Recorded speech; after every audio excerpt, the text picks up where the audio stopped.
ప్రభు దివ్యనామముల శుభములు పలుకుచు నేటి బంగారు పరుగా మరి భావాల్లో ఆధ్యాత్మిక సత్యాలు మరి జీవిత సత్యాలను కూడా తెలుసుకుంటూ ఒక అతి ప్రాముఖ్యమైనటువంటి చక్కని నూతనమైనటువంటి తలంపులు మీతో పంచుకోవాలని ఆశిస్తున్నానండి. జీవితం చాలా చాలా నేర్పిస్తుంది కదా. అవసరమేమో ఆహాన్ని దెబ్బతీస్తుంది, అవకాశమేమో మా సహనాన్ని పరీక్షిస్తుంది, అవమానమేమో మనసును గాయపరుస్తుంది. చాలా చాలా నేర్పిస్తూనే ఉంటుంది. మనిషి ఎత్తు అతని హోదాలో కాదు, అతని ఇతరులను జీవితాల్లో పంచిన ప్రేమ, గౌరవము, సహాయంతో కూడా కొలవబడుతుంది. కొందరు గొప్ప మహనీయులు దైవ భక్తులు చెప్పిన మాటల్ని చెప్పుకుందాం. నీటిలో రాయవలే కాక నీటి ఓరం నాటబడిన చెట్టు వలె ఉండాలని మన భక్తులైన సారసుందర్ సింగ్ గారు చెప్పారు. ఆస్వాల్డ్ ఛాంబర్ అని ఆయన ఏం చెప్పారంటే, మన ఆత్మే కన్నులు ప్రభు వైపు ఉంచి ప్రార్థించాలి కానీ సమస్యల సమస్యల వైపు మనం దృష్టి ఉంచకూడదు. ఆ తర్వాత రేనాల్డ్ అని ఆయన, దేవుడు మన పని చేయి వారిలో పని చేస్తాడు, సాగిపోయే వారితో సాగిపోతాడు, కూర్చుండి వారితో మాత్రం కూర్చుండివాడు కాదు. చార్లెస్ డికెన్స్ ఏమంటాడంటే, పరస్పర అవగాహన లేకపోవడమే అనేక అపార్థాలకు మూలం అవుతుంది. గమనించుకోవాలి. మరి మదర్ తెరీసా అన్నమాట, 100 మందికి నువ్వు సహాయపడలేకపోవచ్చు కానీ కనీసం ఒక్కరికైనా సహాయపడు. మరి వాచ్మెన్ని, నా కొరకు ఏమీ వద్దు, నా ప్రభు కొరకే సమస్తము నాకు కావాలంటాడు. తర్వాత ఈఎం బౌన్స్ అని ఆయన, ప్రార్థించే సంఘాలు ప్రార్థించే వ్యక్తులను ఉత్పత్తి చేస్తాయి. నిక్ విజ్లెస్ అని ఆయన, దేవుని ప్రేమ చాలా వాస్తవమైంది, దాన్ని నిరూపించటక ఆయన నిన్ను సృజించాడు. జెట్సన్ ఆయన, క్రీస్తును ప్రకటించు పని ఒక్కటే చేయుదును, ఉద్యోగం చేసి డబ్బును సంపాదించడానికి సమయం లేదంటాడు ఆయన. మార్టిన్ లూథర్ ఏమంటాడంటే, నశించు ఆత్మల పట్ల భారం లేని క్రైస్తవుడు ఆత్మలో దిగజారిన క్రైస్తవుడు అంటాడు.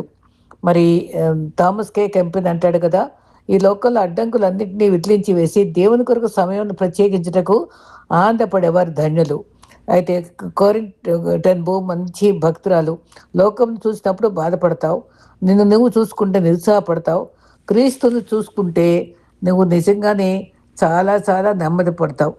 తర్వాత మరి ఇల్లు కట్టడానికి డబ్బు సరిపోకపోవచ్చు, పొలాలు కొనడానికి అవకాశం లేకపోవచ్చు, కానీ మన సంతానాన్ని నిలబెట్టుకోవడానికి మనకు శక్తి ఉంది, దేవుని యొక్క బలం ఉంది. ఆయన శక్తితో పోరాడి కుటుంబాన్ని కాపాడుకుందాం అంటాడు ఒక ఆయన.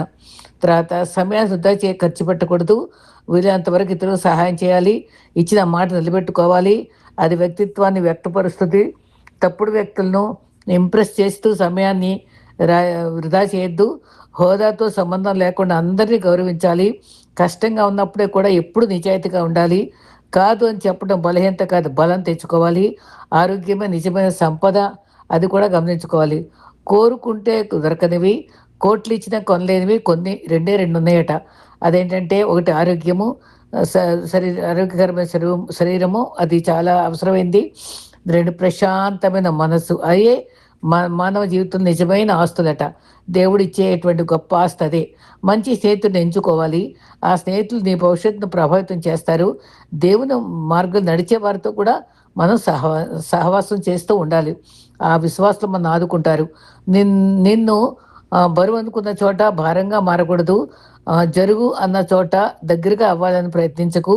మొత్తానికి నీది కాని కథలో ప్రముఖ పాత్ర కోసం ఎదురు చూడక తగ్గింపుతో జీవిద్దాం. నిన్ను తక్కువ చేసి మాట్లాడేవారే రేపు నీ సాధన చూసి ఆశ్చర్యపడతారు. దేవుడు నీ కథను మార్చబోతున్నాడు. ఇక్కడి నుంచి అయినా తలెత్తుకొని నిలబడటానికి ప్రయత్నిద్దాం. మన ప్రాణం పోయేటప్పుడు కూడా పిల్లలు తిన్నారా లేదా అని చూసే తల్లి ప్రేమ, చివరికి రూపాయి సంపాదన కూడా పిల్లలకే చెందాలని కోరుకునేది తండ్రి ప్రేమ. పుట్టింటి వాళ్ళు మరి భర్త ప్రేమ, కుటుంబ అది ఉన్నప్పుడు ఆదుకునేది కూడా కుటుంబ ప్రేమ అవ్వచ్చేమో, కానీ వీటన్నిటి ప్రేమలు మించిన ప్రేమ దేవుని ప్రేమ, అది మాత్రం మనం గుర్తుంచుకోవాలి.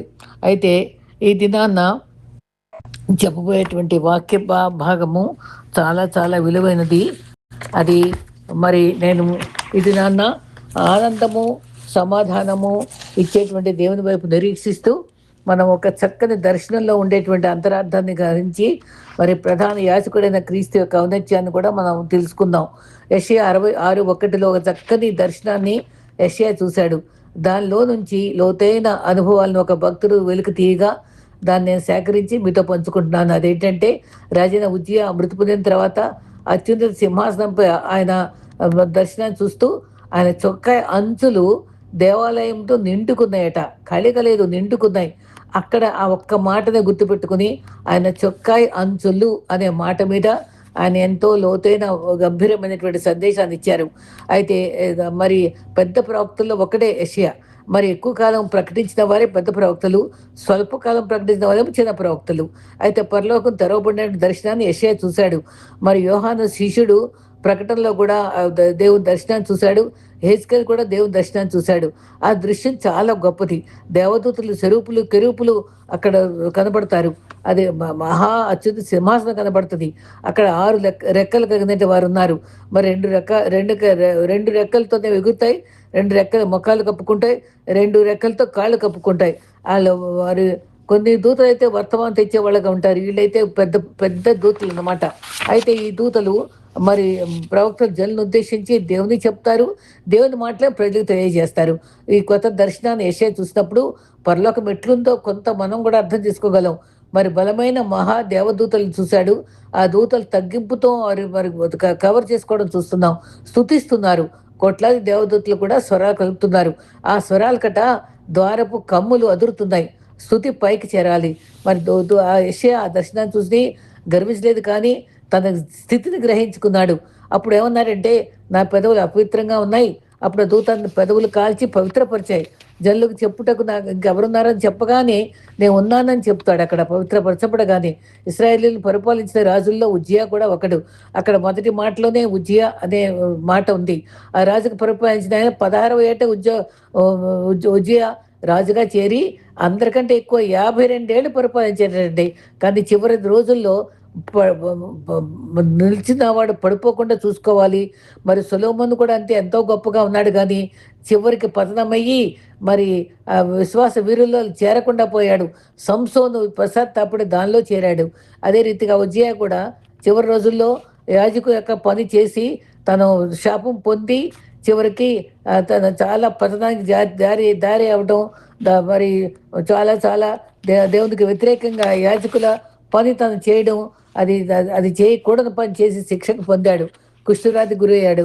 అతను చివరి చనిపోయాడు. అయితే ఎవరు రాజు అంత టైంలో యెషయాకు దర్శనం చూపించినప్పుడు ఆయన చనిపోయిన తర్వాత ఆ రాజు కొరకు దిగులు పొద్దు, ఆ సింహాసనం చూడు, నీ కర్తవ్యం గుర్తించాను ప్రభు తను గుర్తు చేశాడు. ఆ యెషయాకి చొక్కా అంచులు చూపించాడు. చొక్కాలు చాలా చాలా రకాలుగా ఉంటాయి. ఇంగ్లీష్లో రోప్ అంటారు. నిర్గమాకాండంలో 3 భాగాలుగా మనం గమనిస్తే, మరి ఐగుప్తు నుంచి మరి ఇశ్రాయేలు ప్రయాణం అయ్యారు కదా. రెండవదిగా సినాయి పర్వతం దగ్గర 10 ఆజ్ఞలు తీసుకున్నారు కదా. మూడవదిగా ప్రత్యక్ష గుడారం నమూనా పౌలుకు మోషేకు చూపిస్తే ఎలా ఉండాలో అదంతా చక్కగా వర్ణించాడు అక్కడ.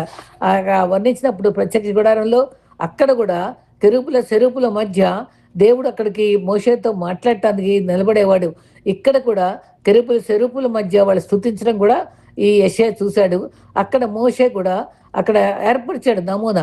దాని యొక్క అర్థం పరమార్థం మనం గమనించుకుంటే చాలా చాలా ఆశ్చర్యకరమైన అనుభవాలు చూస్తాం. అదేంటే పరిశుద్ధ స్థలం ముందు ఏముంటుంది, ఆవరణ ఉంటుంది, పరిశుద్ధ స్థలము, అతి పరిశుద్ధ స్థలము ఉంటుంది అక్కడ. అయితే అక్కడ దీపస్తంభాలు, సముఖపు రొట్టెలు, బలిపీఠం ఎన్ని ఉంటాయి కదా. తర్వాత కృపాసనం ఉంటుంది అక్కడ లోపల అతి పరిశుద్ధ స్థలం దగ్గర కెరూపుల సెరూపుల ఉన్న స్థలంలో అక్కడికే దేవుడు వచ్చేవాడు అనమాట. అయితే ఆ ప్రాంతానికి ప్రధాన యాజకుడు మాత్రమే సంవత్సరం ఒకసారి మరి రక్తం తీసుకుని వెళ్ళి ఆ బలి పశువు యొక్క రక్తాన్ని అందరి పాప పరిహారార్థం చేస్తా అనుకుంది. అది క్రీస్తుకు కూడా సూచిస్తుంది, మన కోసం చేసేటువంటి గొప్ప బలి. అయితే క్రీస్తుకు ఆనవాలుగా ప్రతి వస్తువు కూడా క్రీస్తుకే సంబంధించినట్టుగా చూస్తాం. మరి క్రీస్తు ఎందుకు వచ్చాడు, ఎందుకు మరణించాడు అనేది కూడా దీంట్లో అర్థమవుతుంది. అయితే పరిశుద్ధ స్థలంలో పరిచర్య చేసేవా ఆయన మొదటి ప్రధాన యాజకుడు ఎవరు? దేవుడు ఏర్పరిచిన వాళ్ళలో అహరోనే కదా ప్రధాన యాజకుడు. అతను సంవత్సరం ఒకసారి రక్త ప్రోక్షణతో బలి అర్పిస్తాడు. అయితే మరి అక్కడ ఆయనకి వస్త్రాలు వేరుగా ఉంటాయి. ఆయనకి తాడు కట్టి గంట కట్టబడి ఉంటుంది. ఎందుకంటే ఆ లోపల ఏమైనా అపవిత్రగా ఉంటే అక్కడక్కడ చనిపోతే ఆ గంటలు ఆగిపోతాయి. అప్పుడు వీళ్ళు ఈడ్చుకొని వచ్చేస్తారనమాట. లోపలికి ఎవరు వెళ్ళకూడదు. వాళ్ళు కూడా చచ్చిపోతారు. కాబట్టి వస్త్రధారణ చక్కగా చెప్పాడు. ఆయనకేమో బొమ్మలో చూసే ఉంటారు. ఆయనకి తలపాగా ఉంటుంది. సన్న నారతో చేయబడిన అంగీ ఉంటుంది. దానిపైన నీలపు రంగులతోటి మరి ఇంకొక వస్త్రం కూడా ఏర్పరచబడి ఉంటుంది. ఛాతీ మీద ఒక బ్రెస్ట్ ప్లేస్ ఉంటుంది. అట్లా బ్లూ రంగుతో నేసిన అంగీ అంచున దానిమ్మ పండ్లు తయారు చేసి ఉంటాయి. ఆ దానిమ్మ పండ్లకి 3 రంగులతో తయారు చేస్తారట. అది వేలాడి తీస్తారు. అది నీలము, ధూమవర్ణము, మరి రక్తవర్ణము. నీలము, ధూమవర్ణము, రక్తవర్ణము. ఈ 3 రంగులు ఉంటాయి. అది ప్రధాన యాజకుడి యొక్క దానికి ప్రధాన యాజకుడు మనకున్నాడు. ఆయన మన పాపములు పరిహార్థమై ఉన్నాడని హెబ్రీ 8:1 ఉంది. హెబ్రీ 7:26 చాలా వివరంగా ఉంది. దయచేసి ఈ రెఫరెన్స్ తీసి చదవండి. 7:26 ఈ యొక్క ప్రధాన యాజకుని యొక్క వర్ణన ఉంటుంది. అయితే ఈ 3 రంగులతో చేయబడినటువంటి ఆ పండ్ల యొక్క ఆకారం నీలం రంగు ఏంటంటే క్రీస్తు యొక్క ఉన్నతుడు అని తెలియజేస్తుంది. అత్యున్నతుడు, అత్యున్నత సింహాసనంపై ఉన్నవాడని మనం చూపించారు కదా. కాబట్టి అత్యున్నత సింహాసనం దగ్గర దేవుడు గొప్ప దేవుడని, మహోన్నతుడని, మనకు సర్వోన్నతుడని అది మనకు తెలుస్తుంది. అక్కడ ఒకసారట సాయంత్రం బస్సులో ప్రయాణం చేస్తుంటే ఒక పక్కన పాస్టర్ గారు ఉన్నారంట. ఆయన ఖాళీగా ఉండకుండా బైబిల్ చదువుకుంటాడట. హిందూ వ్యక్తి ఉండి కిటికీలో ఉండి చూడు చూడు అని చెప్పంటే చూసారంట. 70 అడుగుల మరి హనుమంతుడి విగ్రహం ఉందంట. మా దేవుడు ఎంత ఎత్తున్నాడో చూడు అని ఆయన చెప్తా ఉంటే అప్పుడు ఈ పాస్టర్ గారు అన్నారట, ఆయన ఆయన ఆ ఎత్తు విగ్రహాన్ని ఎవరు తయారు చేశారు? మనుషులే కదా తయారు చేసింది. మనుషులు తయారు చేసిన విగ్రహమే కదా అని తేలిగ్గా అనేసేసి మళ్ళీ అన్నారట, మానవుల చేత నిర్మించిన కాదు, మా దేవుడు ఎంతో గొప్పడు, ఆకాశము సింహాసనము, భూమి పాదపీఠము, అనంతుడు, ఎలా కలుస్తాం ఘనుడు, ఆయన ఉన్నతుడు అని ఎంతో అద్భుతీయుడు, ఆయనకు ఆయనే సరిపోదగిన వాడు అని చెప్పి చాలా గొప్పగా చెప్పాడట. అదే రకంగా నీలిరంగు దేవుడు అంత గొప్ప అత్యున్నత దేవుడు అని మనకు సూచిస్తుంది. ఆయన రంగును బట్టి దేవుడు ఉన్నతుడని తెలియచేయడానికి మనం గమనించుకుంటాం. పర్పుల్ అంటే ధూమవర్ణం, అది రాజులకు గుర్తు. ఈ రంగు వాడతారు. మనం ఆరాధించే దేవుడు రాజు, రాజులకు రాజు, ప్రభువులకు ప్రభువు, మహిమ హల్లెలూయా అని స్తుతిస్తున్నాం. క్రీస్తు పుట్టిన సమయంలో యూదులకు రాజు అయిన వాడు ఎక్కడ అంటే పుట్టినప్పుడే క్రీస్తు రాజు అయ్యున్నాడు. క్రీస్తు పుట్టుకతోనే రాజు. అపార జ్ఞానం కదా. జ్ఞానులు అందరూ వచ్చి హేరోదు రాజు దగ్గరికి వచ్చి యూదుల రాజు ఎక్కడ అని అడిగారు కదా. ఆనాడు ఎందరో మెడిబడి జ్ఞానంతో ఉండేవాళ్ళు ఈ రోజుల్లో బైబిల్పై బురజల్లుతున్నారు. కానీ ఖగోళ శాస్త్రజ్ఞులు, మేధావులు వెతుకుతూ వచ్చారు ఆయన పూజించటకు. ఆయన జ్ఞానవంతుడు. ఆ రకంగా వచ్చినటువంటి ఆయన గతంలో క్రీస్తు రాజును చూద్దామని మరి క్రీస్తు సేవ చేస్తుంటే ఆకలిస్తే వాళ్ళకి 5 రొట్టెలు 2 చిన్న చేపలు భోజనం పెడితే ఇది రాజుగా చేసామంటే మనకి ఆహారం ఫ్రీగా దొరుకుద్దని వెంటనే ఆయన మరి కిరీటం చేసి అయ్యా మాకు రాజుగా ఉండండి అని చెప్తే ఆయన అక్కడి నుంచి వెళ్ళిపోతాడు, తప్పించుకుంటాడు. అయితే ఆయన ఎప్పుడు గంట కూరుకోలేదు. ఆయన ముందే రాజు. వీళ్ళు చేసేది ఏమాత్రం అని ఆయన పట్టించుకోలేదు. రాజు పరిపాలనకు లోపడితే చాలు. బ్లూ తర్వాత ధూమ్రవర్ణపు దారం వాడారు. అది తర్వాత మరి 3వదిగా ఎర్ర దారము, అది రక్తవర్ణం. రక్తవర్ణం ఏమో క్రీస్తు యొక్క రక్తముకు శిలువ త్యాగానికే గుర్తు చేసుకోవాలి. ప్రాణం అంటే రక్తంలోనే ప్రాణం ఉంటుంది. రక్తము ఆఖరి బొట్టు వరకు కార్చాడంటే క్రీస్తు ప్రాణం ఇచ్చాడు మనకి. ఆ త్యాగమే చిహ్నం. అయితే దానిమ్మ పండు నిర్మాణానికి 3 రంగులు ఉన్నాయి. అది వేలాడి తీశారు. మరి దానిమ్మ పండ్లు రెండిటికి మధ్య గంట ఉంటుంది. దాని మీద అంచున దానిమ్మ పండ్లు ఉన్నాయి. అది రెండుకి అంచున మరి క్రీస్తు సంఘము ఏంటి క్రీస్తు రక్తం యొక్క అవయవంగా ఉండే వాళ్ళమే సంఘస్థలం అవుతాం. నీలి రంగు చూస్తే రాజరికము, రాజు తర్వాత ధూమవర్ణమేమో రాజుని, మరి రక్తవర్ణమేమో క్రీస్తు. ఈ రకంగా వాటి మధ్య గంట వేలాడదీయబడుద్ది. బంగారు గంట దేని సూచిస్తుంది? యాజకుడి బలాన్ని బలి అర్పించేటువంటి ఆ గంట సజీవుడా కాదా గుర్తించడానికి గంట మోగుతుంది. ఆ స్వరం వినబడకపోతే వాళ్ళు కంగారు పడతారు. క్రీస్తు మరి ఆ గంట క్రీస్తు సజీవుడుగా ఉన్నాడని దేవుడికి ఎప్పటికీ ఆ గంట ఆగదు. ఎందుకంటే ఆ బలి చేసేటువంటి క్రీస్తు మన ప్రభువు రక్తం ద్వారా తన సొంత రక్తాన్ని ఆ పరిశుద్ధ స్థలంలో కార్చాడు. అదే సజీవుడు కాబట్టి ఆ గంటకు ఏ మాత్రము ఆ స్వరానికి తేడా రాదు. ప్రధాన యాజకుడు జీవింపజేసేవాడు, ఉన్నవాడు. అది మోషేకి ఏమని చెప్పాడు? నువ్వు ఎవరినని చెప్తే ఉన్నవాడు నన్నువాడనని ఐడి చెప్పాడు. అప్పుడు అమరత్వం గల దేవుణ్ణి అన్నాడు. నిరంతరం ఆయన ప్రధాన యాజకుడిగా ఆయన ఉన్నాడు. ఆ తర్వాత ఈ మందసంలో గొర్రెపిల్ల రక్తంగా వధించబడిన తర్వాత ఆ రక్తం ద్వారా ప్రధాన యాజకులు బలి పూర్తి చేస్తున్నారు. క్రీస్తు మనకి సదా విజ్ఞాపం చేస్తున్నాడు. అంగిలో ఉన్న మరి ఆ ప్రభావంలో ఏముంది? ఆ అంగిలో స్వస్థత ఉంది, ఆ దేవుని యొక్క యాక్టివిటీ కనిపిస్తుంది, దైవత్వం కనిపిస్తుంది. మనం గమనించామా? మరి మరి ఏ విధంగానైతే మరి గతంలో మనము క్రీస్తు యొక్క సేవను మనం గమనించుకుంటే మనము ప్రభు యొక్క ప్రభావాన్ని 12 సంవత్సరాల రక్తస్రావ స్త్రీ రక్తపు చెంగును పట్టుకున్నది కదా, ఇదే అంచు. మరి యెషయా దశలో చూసినటువంటి అంజూరపు అంగి యొక్క అంచుని అదే తాకింది, అద్భుతం పొందింది. ఇంకో చోట కూడా ఆ వస్త్రపు చెంగు పట్టుకున్న అనుభవాలు, ఇది మత్తయి 9లో ఉంటుంది, ఇదేమో మత్తయి 14:34లో గెనెసరెతు ప్రాంతాలకు వచ్చినప్పుడట రోగులందరినీ పిలుచుకొచ్చారనమాట.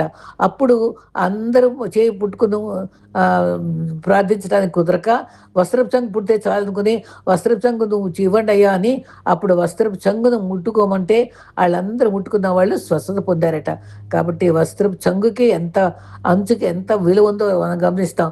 ఆ వస్త్రాన్ని విశ్వాసతో పట్టుకుంటే స్వస్థత లభిస్తాయి. మనం ఖాళీగా ఉంటే మన వస్త్రపు చెంగును పట్టుకుందాం. ఆయన మనం ముట్టినప్పుడు ఆయన మనకు విజయం ఇస్తాడు, మనం నింపుతాడు. నిందలు, అవమానాలు, శ్రమలు, రోగాలు ఇవన్నిట్లో కూడా ధైర్యపరిచి శాంతిని ఇచ్చేవాడు. మీరు అందుకని రోమా 15:13లో మీరు పరిశుద్ధాత్మను శక్తిని పొంది మరి ఉండండి, ఆ విశ్వాసం ద్వారా ఆనందమనే సమాధానం అనేటువంటి ఆ బావిలో మీరు తోడుకోండి అని కూడా ఆయన మనకు చెప్తూ ఉంటాడు. ఆ రకంగా మరి ఆయన సమాధానమైనటువంటి బావిని తోడుకునే అనుభవంలో దానికి అనుబద్ధంగా ఇంకొంచెం ఒక చిన్న మాట చెప్తాను. ఆ బావులు 3 బావులు ఉన్నాయి మనకి. దేవుని సన్నిధిని స్తుతించి మహిమపరుస్తూ మన ప్రార్థన స్థుతి దేవుని చేయాలి. బావులో ఏముంటాయి? నీళ్లు ఉంటాయి, నీళ్ళని తోడుకుంటాం. మరి ఆ బావుల్లో నుంచి ఆనందంగా, సమాధానంగా, శాంతి అనేది తోడుకోవాలంటే మరి ఆనందపడి రక్షణ ఆధారం ఒక బావుల్లో నుండి నీరు తీసుకోండి అని బైబిల్ చెప్పబడింది. బావులు నీరుస్తాయి, ఆ నీరు త్రాగి మనం బయట తెచ్చుకుంటాం, బావు చేద ద్వారా బయట తెచ్చుకుంటాం. ఒకటి రక్షణ అనే బావి. ఈ బావిలో నీరు పొందాలంటే విశ్వాసం అనే చేదతో తోడుకోవాలి మనం. రక్షణ బావిలో నీరు తోడుకోవాలంటే విశ్వాసం అనే చేద మనకు కావాలి. రెండవది హెచ్చింపు లేక ఘనత అనే బావిలో మన నీళ్లు కావాలంటే తగ్గింపు అనే చేదతో నీరు తీసుకోవాలి. ఈ రకంగా మనము మరి ఆ బావిలో నుంచి నీరు తోడుకోవడానికి మనం ఇష్టపడాలి.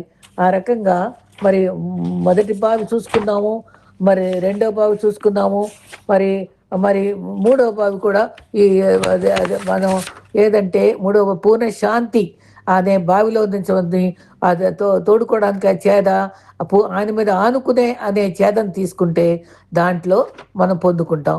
అయితే రక్షణ బావి గురించి కొంచెం తెలుసుకుందాం. రక్షణ బావిలో నుంచి విశ్వాసం అనేటువంటి చేదతో మనం నీరు తోడుకోవాలి. అందుకనే ఎఫెసీ 2:8లో విశ్వాసం ద్వారా కృప చేత రక్షించబడ్డారు. అంటే విశ్వాసము కృప రక్షణకు ఆధారము. కాబట్టి మనకు వాగ్దానాలు ఎన్నో ఉన్నాయి. విడువని ఎడబాయనని, చేపట్టి నడిపిస్తాను, దిగులు పడకని, జీవ కిరీటం ఇస్తాని. ఇవన్నీ ఊరికే రావు.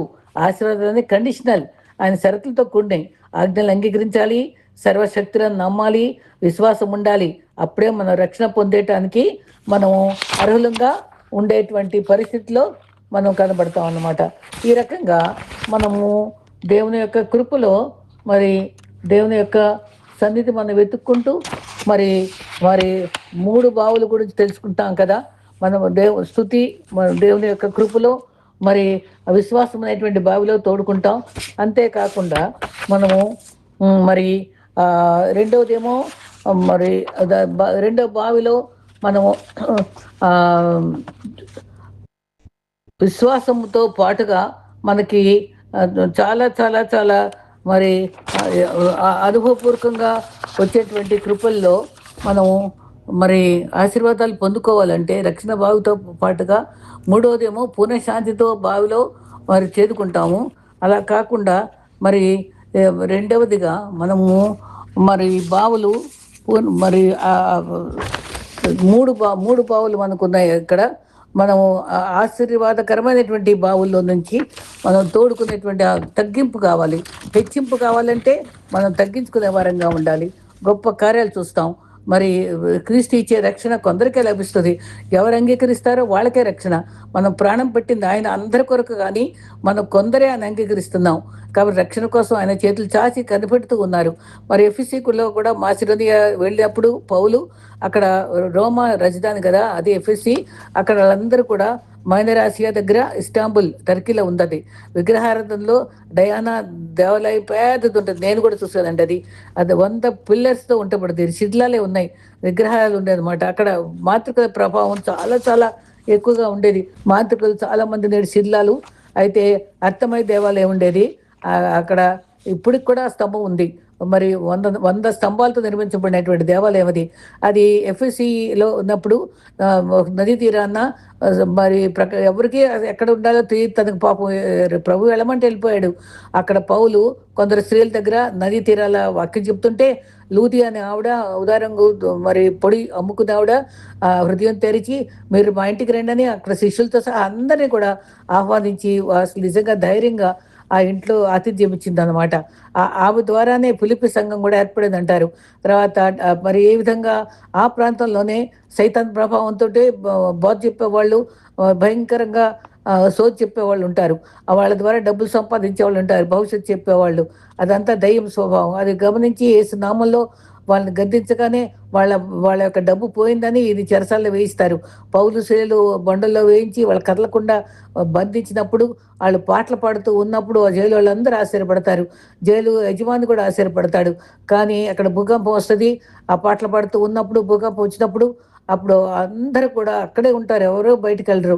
అప్పుడు యజమాని అమ్మ బాబోయ్ నాకు ముప్పు వస్తుంది, వీళ్ళందరూ పారిపోతే అని చచ్చిపోదామని చూస్తే నువ్వు మరణించద్దు, మేమందరం ఇక్కడే ఉన్నామని చెప్పినప్పుడు రక్షణ పొందడానికి ఏం చేయాలంటే నీవు నీవు నీ ఇంటి వారు కూడా రక్షణ పొందాలంటే ముందు రక్షణ విశ్వాసం ద్వారా రక్షణ పొందమని చెప్తాడు. మనకు కూడా అదే సందేశం.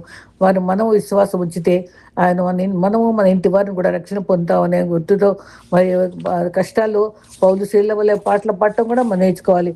విశ్వాసం ఉంటే చాలు. హెచ్చింపు ఘనత కొరకు ఆ బావిలో చదువుకోవాలి. తను హెచ్చించుకుంటే మనం మరి హెచ్చించుకుంటే తగ్గింపబడతాం, తగ్గించుకుంటే హెచ్చింపబడతాం. కొందరు గర్వంగా ప్రవర్తిస్తారు.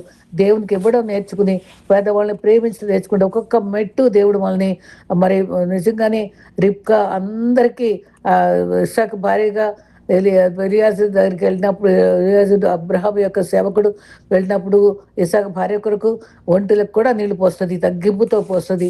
కాబట్టి మంచి భార్య అయింది. ఆ పరిచర్యలో మనం తగ్గింపు అవసరం. అందుకదా పేతురు అంటున్నాడు కదా, ఆయన బలిష్టమైన చేతి కింద దీన మనసులో ఉన్నప్పుడు ఆయన తగిన కాలంలో మనల్ని హెచ్చించే దేవుడిగా ఉంటాడు.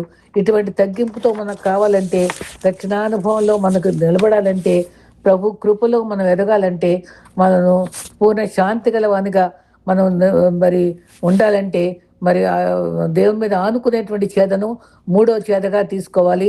పూర్ణ శాంతి పొందుతాం.